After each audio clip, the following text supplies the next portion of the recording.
Ladies and gentlemen, your leader for the week, Phil Jackson! Born September 1945 from humble upbringings in rural Montana, Jackson is one of the greatest coaches in the history of the NBA. During his first NBA head coaching job with the Chicago Bulls, Jackson won the NBA championship 6 times.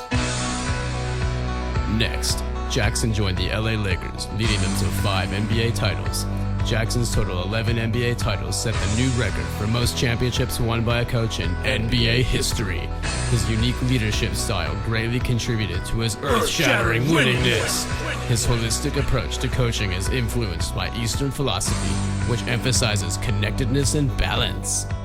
Now this is the law of the jungle, as old and as true as the sky. And the wolf that keeps itself prosper, the wolf that doesn't shall die. This law runs forward and back, that the strength of the pack is the wolf, and the strength of the wolf is the pack. This is a team game, and that the stronger the bond is between players, that's where the strength becomes. There's the belief that everybody should touch the ball, everybody had to be a part of what we were doing. That was the beginning of something that was to lead to this later life. A journey that begins with a single step. It's a 1,000-mile journey. You've got to remember that each game is that step that you take along the way. If you ask me to explain Zen right now, I can't do it. Because you can't describe it, you can't put it into words, but you know what it is. Us players that have played for him know exactly what it is and what he tries to accomplish with it. He wants you to believe in a system. And he wants everybody to have a meaning within that system. Michael, 11 seconds. Across the timeline he comes, goes to Pippen. Pippen breaks inside. Pippen got the snap. They go to Grant. To Paxson. Paxson going for the win. Here's Paxson for 3. The Chicago Bulls. Once everybody's connected, then the picture is beautiful and the bond is stronger.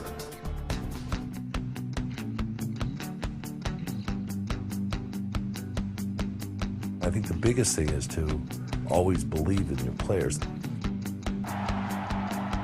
might be demonstrated in the moment when they're not performing well that they are better than that. And they can prove it, and they show it by just putting them out there and letting them survive. But it's a certain sense of satisfaction in seeing what you've envisioned happen for these young men. Some people may not understand his methods, but if you've played for him, you understand him completely and you know what he's about. I mean, he's just absolutely brilliant at bringing a group together to accomplish one common goal. He's one of the few coaches in the NBA who's reluctant to call timeouts when the other team is making a run. And he always says, you know what, the team has to find their own way and figure out how to deal with problems. They can't rely on me all the time. Probably the most important moment is maybe the first meeting I had with Michael Jordan when I was the head coach and told him what we were going to do and asked him to be a willing partner to this collection. Share his leadership. I wanted him to share the ball with his teammates because so many of the plays originated with him and went through him that teams could focus solely on him defensively. That was probably the key moment for our team growing. The late 90s of winning these championships. I think the inclusion of Dennis Rodman in this group is probably our peak addition. It was my call. And then bringing Scottie Pippen and Michael Jordan in and talking to them about Dennis and how they felt the team would handle what his presence brought to our team and accepting him for who he is, not what he does. We had a meeting right before the playoffs in '98 where Phil asked each guy to write what the team and what this experience meant to them. Guys were talking about their families and their kids, and it was unbelievable, the bond that we felt. Then means all for one, one for all. You talk about motivation. How often do you see an NBA team with a bunch of tough guys crying together? It doesn't happen. Oh my God, that was beautiful. What a finish. He's the greatest of all time. Period. What is it about Phil, his record, all the championships that he won with all the different people. Shows incredible skill as a coach. And then how he did it also shows a unique style of achieving greatness.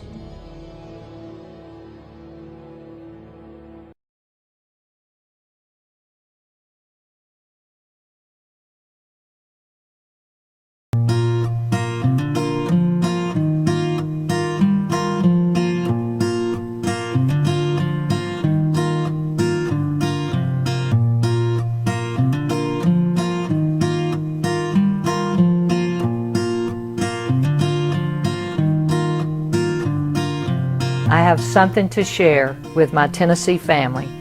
Once last season concluded, I addressed some ongoing concerns regarding my health.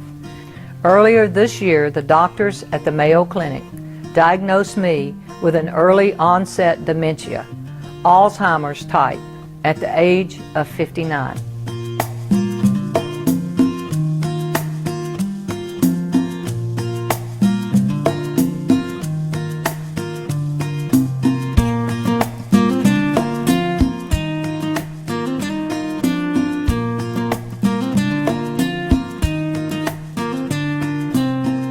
Women's college basketball will never be the same without Pat Summitt. And women's college basketball would not be the same if it weren't for Pat Summitt's 38 years of leadership. She's a terrific person individually and a great model. She really taught many of us in Tennessee the game of women's college basketball. And she was so upfront and personal about it with her famous stare, which could stare anybody down, and her discussion of these extraordinary athletes she had and what their pluses were and what the things were that they had to work on, that we all felt we not only knew her, that we knew the athletes as well.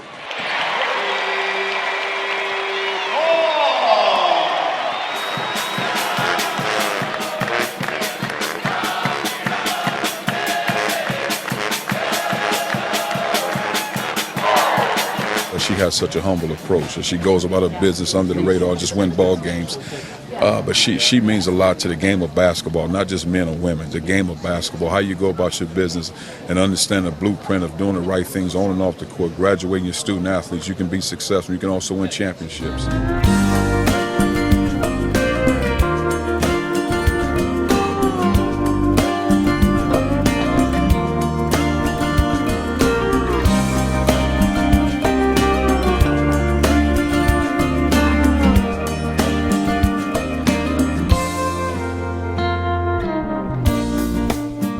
Patricia Sue Head was born on June 14, 1952 in Clarksville, Tennessee, and was raised on a dairy farm in nearby Henrietta. She started all 4 years for Cheatham County High School, graduated as UT Martin's all-time leading scorer in 1974, and was the co-captain of the 1976 U.S. Olympic team in Montreal. It was the first time women's basketball was played at the Olympics, and the U.S. took home the silver. You know, 38 years ago this month, I want you to listen to this. I received a letter from Dr. Helen B. Watson of the University of Tennessee asking me if I would be willing to coach the women's basketball team. All Dr. Watson offered me was $250 a month. I mean, I was bouncing checks all over the place. Well, I mean, she is Lady Vols basketball. I mean, there really wasn't much to speak of before she became the coach.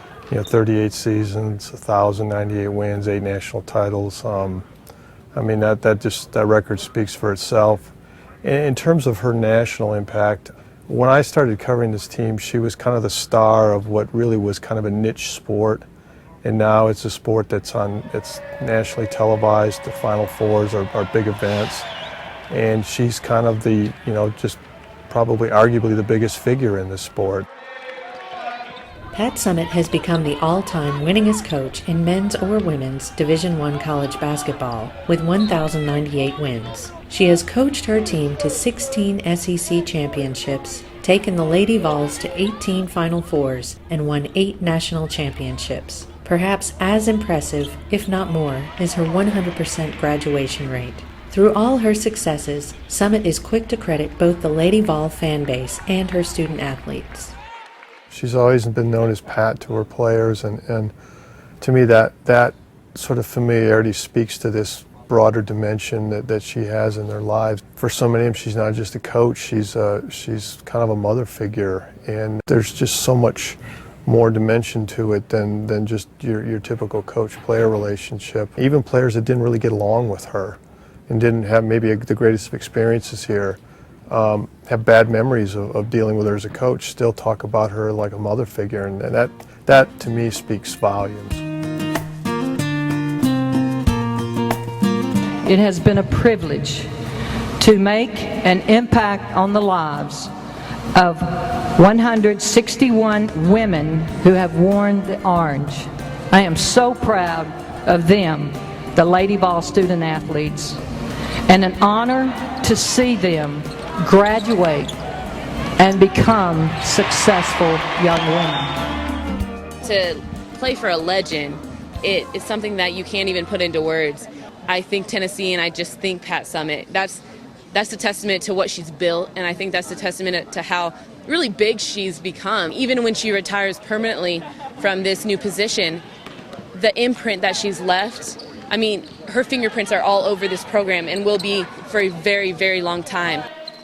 It's something that she's is going to be able to give to this program. You know, she has a wealth of knowledge, and you know, Coach Summit is Coach Summit. You know, she's always going to, you know, get these young ladies to do their best, and even if she's there as just as an inspiration, you know, she's going to do a great job.